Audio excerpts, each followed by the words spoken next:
Tinatawag siya ng iba na Facebook breeder. Breederan. Marami ang nagtatawa. Marami ang nagdududa. Saan ka pupunta dyan? Bakit ka nagpo-post ng manok mo sa Facebook?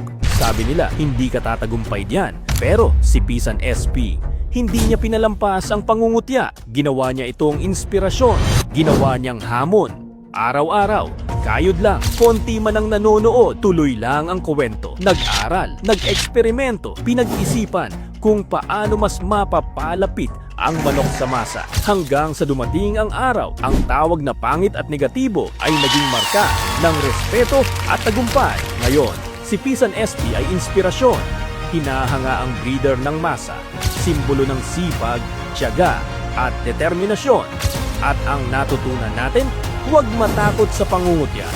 Huwag matakot sa duda ng iba.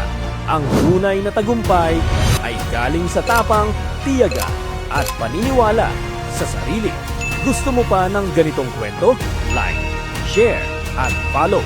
At i-comment sa baba kung sino ang gusto mong susunod nating i-feature.